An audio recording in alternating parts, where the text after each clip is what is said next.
இந்த வார்த்தையின் சத்தத்தை கேட்க ஆயத்தமாகி வந்திருக்கின்ற உங்கள் ஒவ்வொருவரையும் தேவன் ஆசீர்வதிப்பாராக. 2 தீமோத்தேயு 3வது அதிகாரத்துல 2 தீமோத்தேயு 3வது அதிகாரத்துல அந்த வசனங்களை படிக்கும்போது அங்க சொல்லப்பட்டிருக்கிற வார்த்தை, மேலும் கடைசி நாட்களில் கொடிய காலங்கள் வரும் என்று அறிவாயாக. எப்படி எனில், மனுஷர்கள் தற்பிரியராயும் பணப்பிரியராயும் வீம்புக்காரராயும் அகந்தை உள்ளவர்களாயும் தூஷிக்கிறவர்களாயும் தாய் தகப்பன்மாருக்கு கீழ்ப்படியாதவர்களாயும் நன்றி அறியாதவர்களாயும் பரிசுத்தம் இல்லாதவர்களாயும் சுபாவ அன்பு இல்லாதவர்களாயும் இணங்காதவர்களாயும் அவதூறு செய்கிறவர்களாயும் இச்சையடக்கம் இல்லாதவர்களாயும் கொடுமை உள்ளவர்களாயும் நல்லோரை பகைக்கிறவர்களாயும் துரோகிகளாயும் துணிகரம் உள்ளவர்களாயும் இருமாப்பு உள்ளவர்களாயும் தேவ பிரியராயிராமல் சுகபோக பிரியராயும் தேவ பக்தியின் வேஷத்தை தரித்து ஆதின் பலனை மறுதலிக்கிறவர்களாயும் இருப்பார்கள். இப்படிப்பட்டவர்களை நீ விட்டு விலகு என்று சொல்லி இங்கே இந்த அதிகாரத்துல 19 காரியங்கள் 19 கேரக்டர்ஸ் இங்க மென்ஷன் பண்ணியிருக்கு. இந்த 19 விதமான அந்த கேரக்டரிஸ்டிக்ஸ் குணங்கள், இந்த குணங்கள்ல இன்றைக்கு ஒரே ஒரு காரியத்தை குறித்து நாம் பார்ப்போம். அதாவது 2வது வசனத்துல சொல்லப்பட்ட அந்த 9 காரியங்கள்ல 8வது சொல்லப்பட்டிருக்கிறது, நன்றி அறியாதவர்களாயும். இந்த நன்றி அறியாதவர்கள், அன்கிரேட்ஃபுல். ஆமா, இந்த நன்றி அறியாதவர்கள், அந்த நன்றி அறியாதவர்கள் அப்படின்னு சொல்லியாச்சுன்னா, நம்முடைய வாழ்க்கையில, இந்த பூமிக்குரிய வாழ்க்கையில நம்ம எத்தனையோ பேருக்கு நன்மை செய்திருப்போம், எத்தனையோ பேருக்கு உதவி செய்திருப்போம், எத்தனையோ பேரை அரவணைத்திருப்போம், எத்தனையோ பேரிடத்துல அன்பு காட்டியிருப்போம். ஆனா ஒரு காலகட்டத்தில் அவர்கள் நம்மை மறப்பார்கள், மறுதலிப்பார்கள், மறந்தே போவார்கள். அதை நினைக்கும் போது நமக்கு கொஞ்சம் கஷ்டமா இருக்கும். ஆனா ஆண்டவர் பைபிள்ல போட்டிருக்காரு, கடைசி நாட்கள்ல நன்றி அறியாதவர்கள் இருப்பார்கள், நன்றி அறியாதவர்கள் இருப்பார்கள். ரொம்ப ஆச்சரியமான விஷயமா இருக்கும், நன்றி அறியாதவர்கள் இருப்பார்கள். ஆமா, இந்த நன்றி மறந்த மனிதர்களை குறித்து தான் நம்ம இன்னைக்கு பார்க்க போறோம். ஒரு சாப்டர்ல இந்த நன்றி மறந்த மனிதர்கள், இந்த நன்றி மறந்த மனிதர்கள் மத்தியில நாம இருக்கும்போது நம்முடைய வாழ்க்கையில நம்முடைய நோக்கமும் நம்முடைய சுபாவமும் தேவனை மட்டுமே சார்ந்திருக்க வேண்டும். நாம அப்படிப்பட்ட சூழ்நிலைகள்ல நாம மாறாம இருக்கணும். நாம எப்படி இருக்கணும்? நம்ம எப்பவுமே நம்மளை போலவே இருக்கணும். அல்லேலூயா. அதுக்கு தான் இன்னைக்கு இந்த சப்ஜெக்ட், இந்த டைட்டில ஆண்டவர் நமக்கு கொடுத்தார். அப்போ இதுல நாம 2 விஷயங்கள் பார்க்கணும். முதலாவது நன்றி அறியாதவர்கள், முதலாவது நன்றி அறியாதவர்கள். இதை குறித்து பார்க்கும்போது ஆதியாகமம் புத்தகம் 40வது அதிகாரத்துல நம்ம படிக்கும் பொழுது 2 நபர்கள் அங்கே சிறைச்சாலையில் இருக்கிறார்கள். ஒருவன் சுயம்பாகி, மற்றொருவன் பானபத்திரக்காரன். அதாவது பார்வோனிடத்தில் வேலை செய்த 2 பேர். ஒருவன் ராஜாவுக்கு திராட்சரசம் கொடுக்கக்கூடிய பானபத்திரக்காரன், மற்றொருவன் ராஜாவுக்கு சாப்பாடு கொடுக்கக்கூடிய, ஆமா, சுயம்பாகி. சுயம்பாகின்னா சாப்பாடு கொடுக்கக்கூடிய, ஆமா, நல்ல ஆகாரத்தை கொடுக்கக்கூடிய. இந்த 2 பேரையும் ராஜா என்ன பண்ணியிருக்கிறாரு? அரெஸ்ட் பண்ணி தூக்கி ஜெயிலில் போட்டாச்சு. இந்த 2 பேரும் ராஜாவுக்கு விரோதமா குற்றம் செய்திருக்கிறார்கள். இந்த குற்றம் செய்த இருவரும் இங்கே சிறைச்சாலையில் இருக்கிறார்கள். இந்த 2 பேரும் குற்றம் செய்தவர்கள். இந்த குற்றம் செய்த இருவரோடு குற்றம் செய்யாத யோசேப்பும் கூட இருக்கு. இப்ப ஒரே ஜெயில, ஒரே செல்ல 3 பேர் இருக்கிறாங்க. 3 பேர்ல 2 பேர் என்ன பண்ணுவாங்க? குற்றம் செய்தவர்கள். ஒருத்தன் குற்றம் செய்யாதவன். குற்றம் செய்யாதவன் யாரு? யோசேப்பு. குற்றம் செய்தவர்கள் பானபத்திரக்காரன், சுயம்பாய். நல்ல கவனமா கவனிங்க. அதை படிக்க டைம் இல்லாததுனால அது ஃபுல்லாக படிக்கல. நீங்கள் அந்த 40வது அதிகாரத்தை நீங்கள் வீட்டில் போயிட்டு நீங்கள் அதை படிச்சுக்கணும்.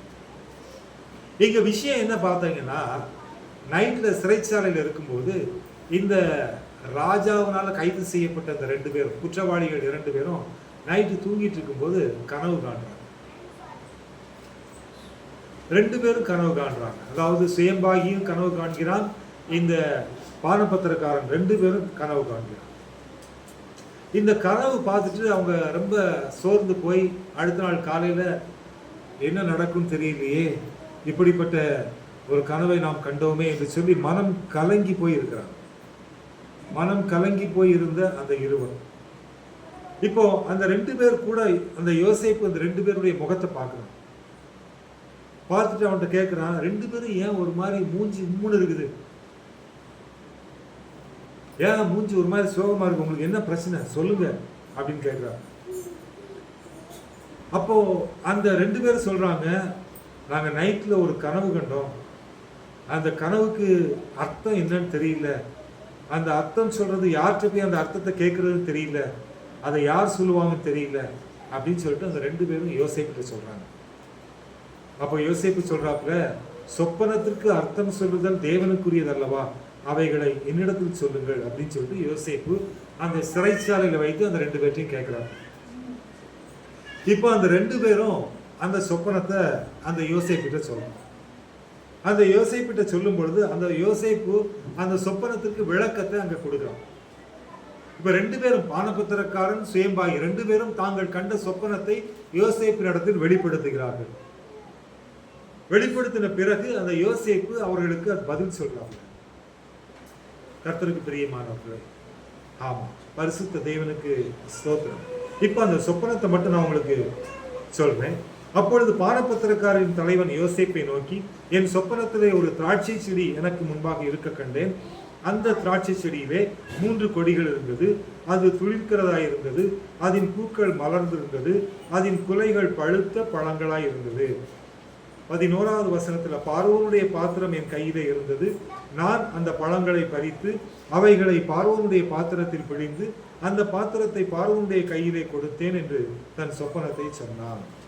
இப்போ பானபத்திரக்காரன் தான் கண்ட சொப்பனத்தை இங்கே யோசேப்பினிடத்தில் சொல்கிறான். அப்ப யோசேப்பு அதுக்கு வியாக்கியானம் கொடுக்கிறார். என்ன வியாக்கியானம் கொடுக்கிறாரு? அதற்கு யோசேப்பு, அந்த 3 கொடிகளும் 3 நாளாம், 3 நாளைக்குள்ளே பார்வோன் உன் தலையை உயர்த்தி உன்னை மறுபடியும் உன் நிலையிலே நிறுத்துவார். முன்னே அவருக்கு பானம் கொடுத்து வந்த வழக்கத்தின்படி பார்வோனின் பாத்திரத்தை அவர் கையிலே கொடுப்பாய். ஆமா, இதுதான் அதன் அர்த்தம். இப்ப அந்த அர்த்தத்தை யோசேப்பு பானபத்திரக்காரனுக்கு சொல்லியாச்சு. கர்த்தருக்கு மகிமை உண்டாவதாக. இப்ப 2வது இருக்கக்கூடிய அந்த சுயம்பாகி அவனுடைய கனவை சொல்றான். ஐயா, நானும் என் கனவை சொல்றேன் அப்படின்னு சொல்லிட்டு சொல்றாங்க. 16வது வசனத்துல, நானும் என் சொப்பனத்தில் 3 வெள்ளை கூடைகள் என் தலையின் மேல் இருக்க கண்டேன். அடுத்து 17, மேற்கூடையிலே பார்வோனுக்காக சமைக்கப்பட்ட சகலவித பலகாரங்களிலும் கொஞ்சம் கொஞ்சம் இருந்தது. என் தலையின் மேல் கூடையில் இருந்தவைகளை பறவைகள் வந்து பட்சித்தது என்றார். அதற்கு யோசேப்பு, இந்த 3 கூடைகளும் 3 நாளாம், இன்னும் 3 நாளைக்குள்ளே பார்வோன் உன் தலையை உயர்த்தி உன்னை மரத்திலே தூக்கி போடுவார். அப்பொழுது பறவைகள் உன் மாம்சத்தை தின்னும். இதுதான் அதன் அர்த்தம் என்று சொன்னார். அப்போ 2 கனவுக்கும் 2 சொப்பனத்துக்கும் யோசேப்பு அர்த்தத்தை சொல்லியாச்சு. இந்த அர்த்தத்தினுடைய விளக்கம் என்ன? ராஜா என்ன பண்ணுவார்? இந்த குற்றவாளிகள் 2 பேர்ல ஒருத்தனை மறுபடியும் அதே போஸ்டிங்ல உட்கார வைப்பாரு, இன்னொருத்தனுக்கு மரண தண்டனை கொண்டு மரண தண்டனை கொடுத்து அவனை கொன்று போடுவார். இந்த 2 சம்பவத்தையும் இவங்க 2 பேரும் கேட்கிறாங்க. சொன்னது போலவே அங்க நடக்குது. 21வது வசனத்துல, பானபத்திரக்காரன் தலைவனை பானம் கொடுக்கிற தன் உத்தியோகத்திலே மறுபடியும் வைத்தான். அந்தபடியே அவன் பார்வோனுடைய கையிலே பாத்திரத்தை கொடுத்தான். சுயம்பாயிகளின் தலைவனையோ தூக்கி போட்டான். யோசேப்பு அவர்களுக்கு சொன்ன அர்த்தத்தின்படியே சம்பவித்தது. இப்ப ஜெயில இருக்கிற அந்த 2 பேர், 3 பேர் ஜெயில இருக்கிறாங்க. ஒருத்தன் யோசேப்பு, மீதி 2 பேர் இந்த ராஜாவினுடைய வேலைக்காரர்கள். சின்ன பிள்ளைகளை பிரிச்சிருங்க, பேரண்ட்ஸ் பக்கத்தில் இருக்கணும்னு சொல்லியிருக்கிறேன், சத்தம் வரக்கூடாதுன்னு சொல்லியிருக்கிறேன். ஆமா, ரெக்கார்டிங் இருக்கிறதுனால சத்தம் வரக்கூடாது. கர்த்தருக்கு பிரியமானவர்களே, அப்போ இங்க இந்த காரியத்தை பார்க்கும் பொழுது பரிசுத்த தேவனுக்கு மகிமை உண்டாவதாக. ஜெயில 3 பேர் இருக்கிறாங்க. இந்த 2 பேர்ல ஒருத்தனை கொன்னாச்சு, அரெஸ்ட் ஆன 2 பேர்ல ஒருத்தருக்கு மரண தண்டனை கொடுத்தாச்சு, இன்னொருத்தனை அவன் போஸ்டிங்ல உட்கார வச்சாச்சு. இப்போ ஜெயிலில் யோசேப்பு மட்டும் அவனுடைய பொசிஷன்ல அவன் செல்லில் இருக்கிறான். இப்போ யோசேப்பு சொன்னது போலவே அங்க நடந்துருச்சு. ஆனா இங்க நம்ம என்ன பார்க்கிறோம் அப்படின்னு சொல்லிச்சுன்னா, இவர்கள் இந்த 2 பேர்ல 23வது வசனம் சொல்லப்பட்டிருக்குது. அதாவது 40வது அதிகாரம் 23வது வசனம். ஆனாலும் பானபத்திரக்காரரின் தலைவன் யோசேப்பை நினையாமல் செய்த நன்மைகளை மறக்கிற ஜனங்கள் மறந்துட்டான். அதாவது யோசேப்பு அதனுடைய அர்த்தத்தை சொல்லி அங்க ஒரு காரியத்தை சொல்றான் 2 பேருக்கும் ஜெயிலில் இருக்கும்போது. என்ன சொல்றான்னா 14வது வசனத்துல, அதாவது 40-14 படிங்க. இதுதான் அதன் அர்த்தம் என்று சொன்னதும் அன்றி, நீ வாழ்வடைந்திருக்கும் போது என்னை நினைத்து என்மேல் தயவு வைத்து என் காரியத்தை பார்வோனுக்கு அறிவித்து இந்த இடத்திலிருந்து என்னை விடுதலையாக்க வேண்டும் என்றார். பாருங்க, நல்லா கவனிங்க. இதுல 2 விஷயத்தை நம்ம பார்க்கணும். இப்போ இவ்வளவு நேரம் உங்களுக்கு சொன்ன சம்பவம் உங்களுக்கு கிளியரா தெரியும். யோசேப்பு ஜெயில் கைதி, செய்யாத குற்றத்திற்காக தண்டனை அனுபவிச்சுட்டு இருக்காங்க. இந்த 2 பேரும் உண்மையான கைதிகள் கூட. அந்த 2 பேரும் செஞ்ச குற்றத்துக்காக தண்டனை அனுபவிக்கிறாங்க. இப்ப அவங்களுக்கு பனிஷ்மெண்ட் கொடுத்தாச்சு 2 பேரும். ஒருத்தனுக்கு தூக்கு தண்டனை, இன்னொருத்தனுக்கு ரிலீஸ் ஆகி நிரபராதி. இப்ப யோசேப்பு இன்னும் ஜெயிலே இருக்கிறான். ஆனா யோசேப்பு ஜெயில இருக்கும்போது அந்த சொப்பனத்தை சொன்னதுனால அவன் சொல்லியிருக்கிறான், நீங்க மறுபடியும் நீ அந்த போஸ்டிங்க்கு ராஜாட்ட போவ, ராஜாட்ட போகும்போது என் மேல தயவு வைத்து என்னை நினைத்து இந்த காரியத்தை பார்வோனுக்கு அறிவித்து இந்த இடத்திலிருந்து என்னை விடுதலையாக்க வேண்டும், என்னை தயவு செய்து ரிலீஸ் பண்றதுக்கு பார்வோன்ட்ட கொஞ்சம் ரெக்கமெண்ட் பண்ணுங்கப்பா கொஞ்சம்.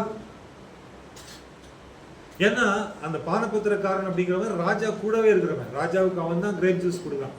அப்ப ராஜாவோட கூட பேசக்கூடியவன். அதனால முக்கியமான போஸ்டிங்ல இருக்கிறதுனால யோசேப்பு சொல்றாப்புல, நான் செய்யாத குற்றத்துக்காக ஜெயிலில் இருக்கிறேன், நீ ஸ்ட்ரெயிட்டா ராஜா கூட இருக்கிறதுனால நீ அந்த போஸ்டிங்ல இருக்கும்போது ராஜாட்ட கொஞ்சம் பேசி, நான் குற்றம் செய்யல, நான் நிரபராதி, என்னை ரிலீஸ் பண்ண சொல்லி அவர்கிட்ட சொல்லு அப்படிங்கிற விஷயத்த யோசேப்பு அங்க அந்த பானபத்திரக்காரன்ட்ட தகவல் கொடுக்குறாங்க. ஆனால் அவன் மறந்து போனான். 23வது வசனம் என்ன போட்டிருக்கு? யோசேப்பை நினையாமல் அவனை மறந்து விட்டான். யோசேப்பை நினைக்கவே இல்லையா, மறந்துட்டான்.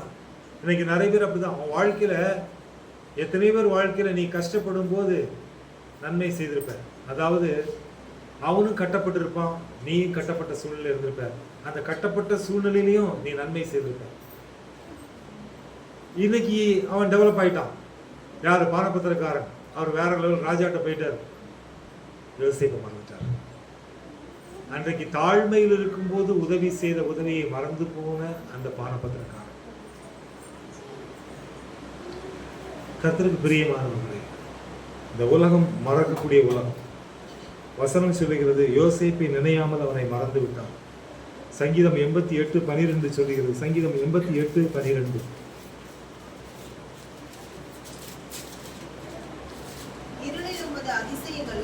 இருளில் உமது அதிசயங்களும் மறதியின் பூமியில் உமது நீதியும். இந்த பூமி என்ன பூமியா? மறதியின் பூமி. மறதி ஜாஸ்தியா தன்னை காப்பாற்றின மனுஷன் அவனே மறந்துட்டான். தன்னுடைய வாழ்க்கையில மகா உபத்திரவத்தில் இருக்கும்போது உதவி செய்த மனிதனை மறந்து போன பானபத்திரக்காரன். அதான் மறதியின் பூமி. மறக்கப்பட்ட யோசேப்பு. மனிதர்கள் மறக்கக்கூடியவர்கள், செய்த நன்மைகளை மறக்கக்கூடியவர்கள். இது மறந்து போகும் உலகம். இந்த வசனம் சங்கீதம் 88:12 ரொம்ப அழகா சொல்லப்பட்டிருக்கு. மறுபடியும் படிங்க.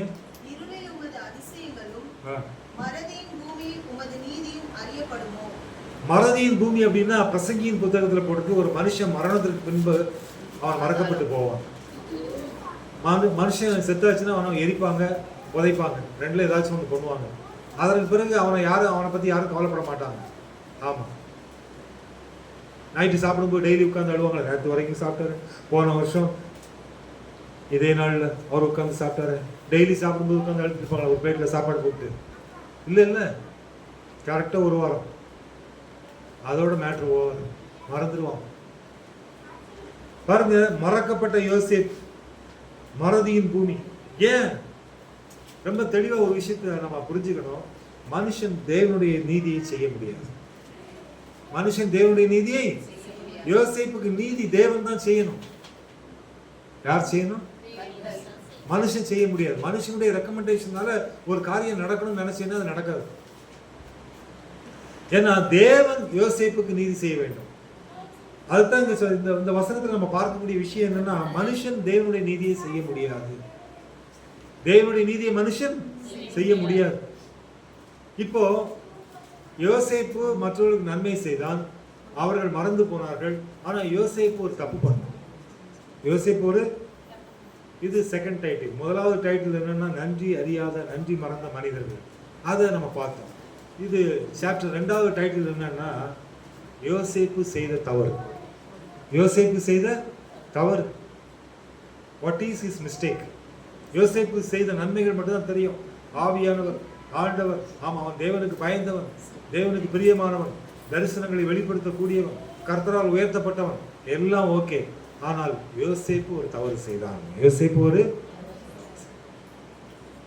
யோசேப்பின் தவறு. இதுதான் இப்போ நம்ம 2வது பார்க்கக்கூடிய முக்கியமான ஒரு விஷயமாக காணப்படுகிறது.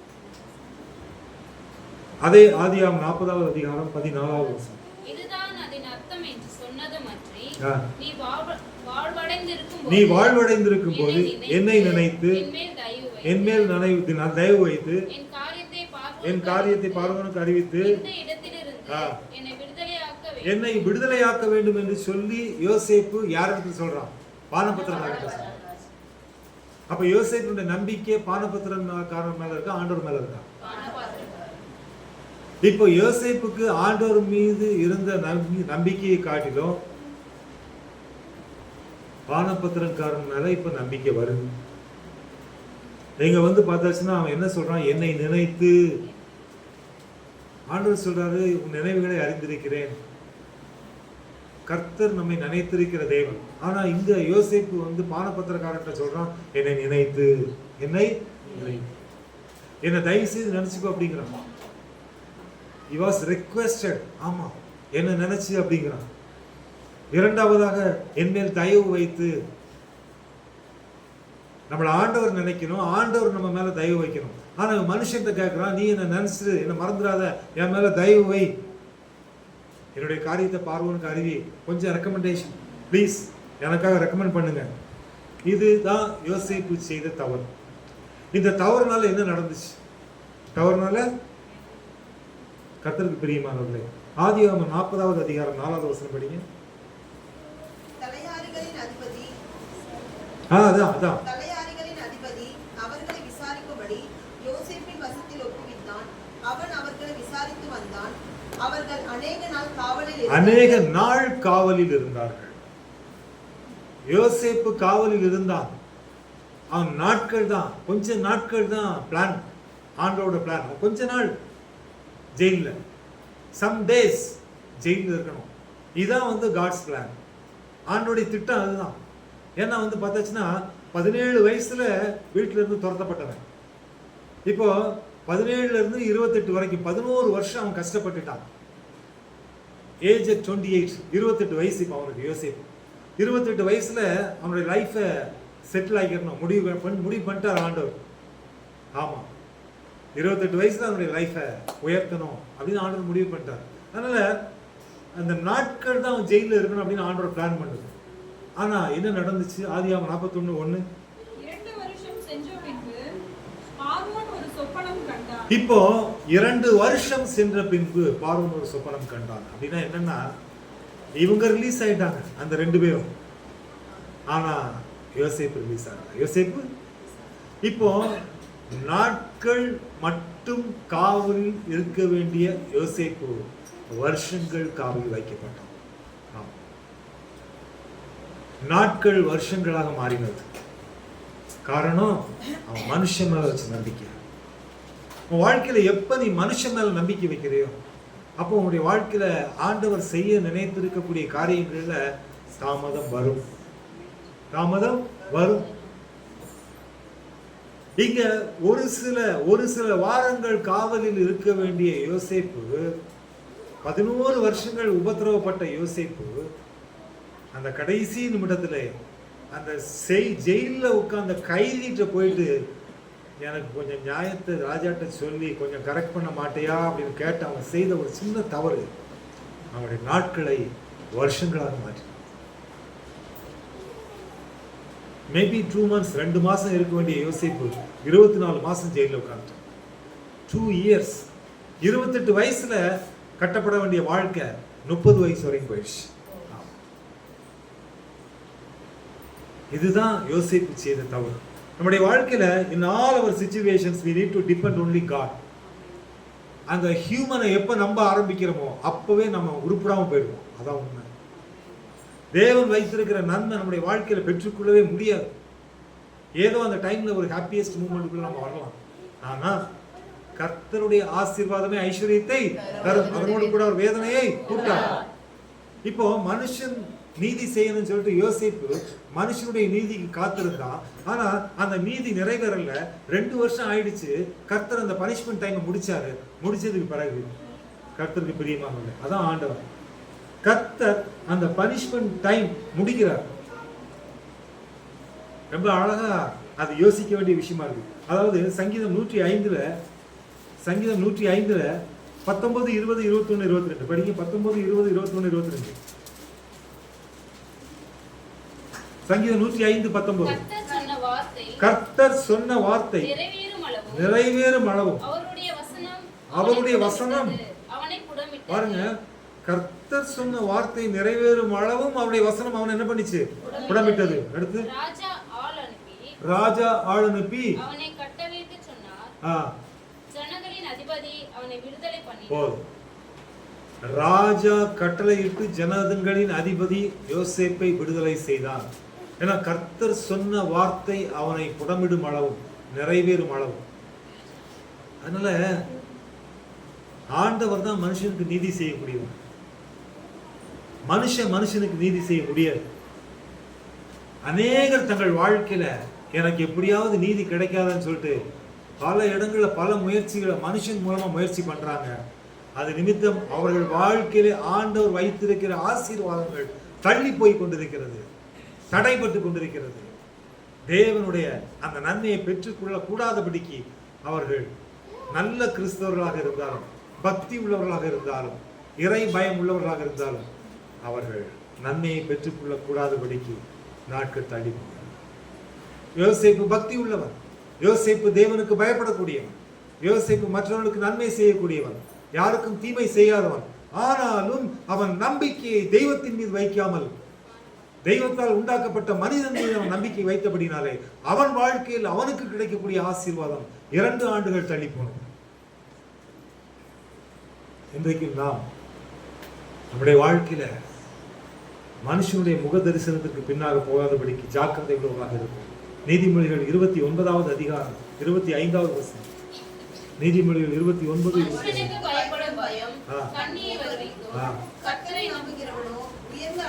கர்த்தரை நம்புகிறவனோ உயர்ந்த அடுத்த வசனம். ஆளுகை செய்கிறவனுடைய முக தரிசனத்தை தேடுகிறவர்கள் அநேகர். ஆனாலும் அவனுடைய நியாயம் கர்த்தராலே தீரும். அவனுடைய நியாயம் கர்த்தராலே தீரும். நியாயம் செய்கிறவர் கர்த்தர், நியாயம் விசாரிக்கிறவர் கர்த்தர், நீதியை செய்கிறவர் கர்த்தர். மனுஷனால் முடியாது, தெய்வமே அதை செய்கிறவர். கர்த்தருக்கு பிரியமானவர்களே, கடைசியாக சங்கீதம் 118,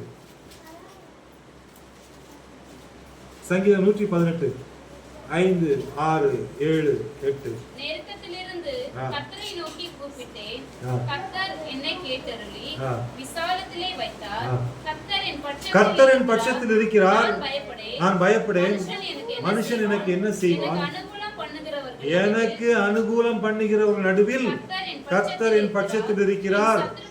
ஆமா, என் சத்துருக்களின் சரி கட்டுதலை காண்பேன். பாருங்க, இங்க ரொம்ப அழகா ஒரு வார்த்தை சொல்லப்பட்டிருக்குது, எனக்கு அனுகூலம் பண்ணுகிறவர்கள் நடுவில் கர்த்தர் என் பட்சத்தில் இருக்கிறார். அப்போ உன் வாழ்க்கையில உனக்கு அனுகூலமான ஒரு காரியம் நடக்கணும் அப்படின்னா யார் உன் பட்சத்தில் இருக்கணும்?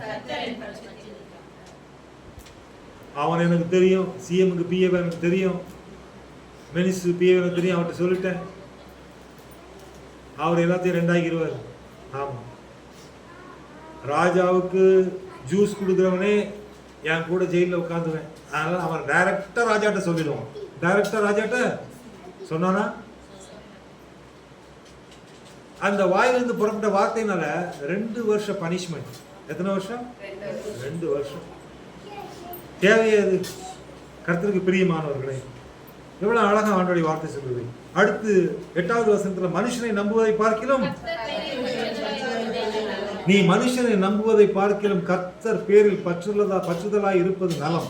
பிரபுக்களை நம்புவதை பார்க்கிலும் கர்த்தர் பேரில் பற்றுதலாய் இருப்பதே நலம். கர்த்தருக்கு பிரியமான இன்றைக்கும் 2 காரியங்களை பார்த்தோம்.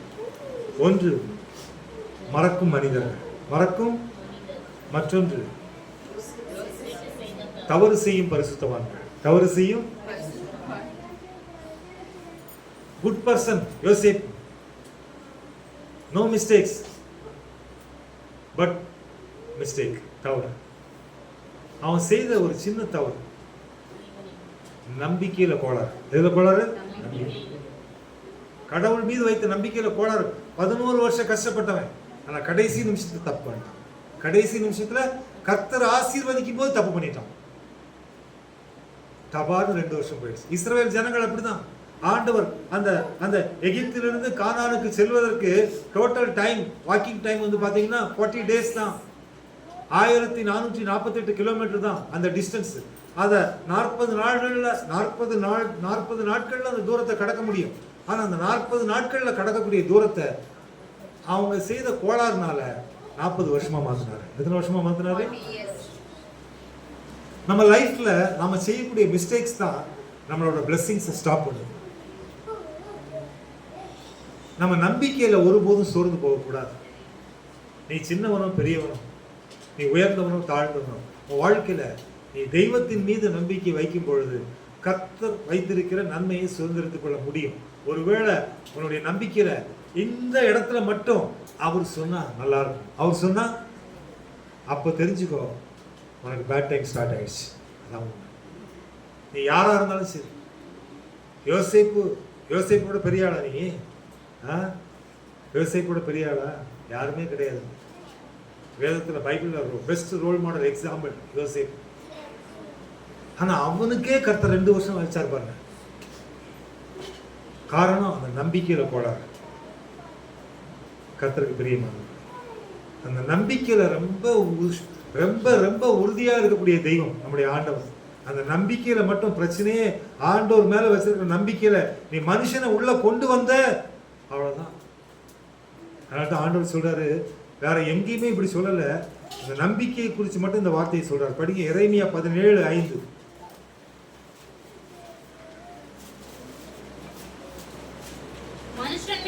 மனுஷன் மேல் நம்பிக்கையை வைத்து மாம்சமானதை தன் புயபலமாக்கி கொண்டு கர்த்தரை விட்டு விலகுகிற இருதயமுள்ள மனுஷன் சபிக்கப்பட்டவன் என்று கர்த்தர் சொல்லுகிறார். பாருங்க, ஆண்டவர் வேதத்துல எவ்வளவு பேரை சபிக்கப்பட்டவன் சொல்றார். ஆனா நம்பிக்கையில கோளாறு வரக்கூடியவங்களை என்ன சொல்றாரு? சபிக்கப்பட்டவன் அப்படின்னா. கர்த்தர் மேல வைக்கிற நம்பிக்கையை விட்டுட்டு நீ மனுஷன் மேல நம்பிக்கை வச்சேன்னா ஆண்டவர் சொல்றாரு நீ சபிக்கப்பட்டவன். எவ்வளவு பெரிய ஒரு ஒரு ஒரு ஒரு கடினமான வார்த்தை இந்த இடத்துல பயன்படுத்துகிறார். அடுத்து சொல்றாரு நீ பாக்கியவான் அப்படிங்கிறார். அடுத்து என்ன சொல்றாரு? கர்த்தர் மேல் நம்பிக்கையை வைத்து பாக்கியவான். ஆண்டவர் நம்பிக்கையில தவறு நடக்கும் போது சபிக்கப்பட்டவன்கிறார். நம்பிக்கையில நீ உறுதியா இருக்கக்கூடிய பிள்ளைய பார்த்து நீ பாக்கியவான் அப்படின்னு சொல்றாரு. எல்லாரும் பக்கத்துல கை கொடுத்து சொல்லுங்க, நீ பாக்கியவான். பாக்கியவான். அல்லேலூயா. நீ பாக்கியவான். ஏன்னா நீ ஆண்டவர் மேல நம்பிக்கை வச்சிருக்க.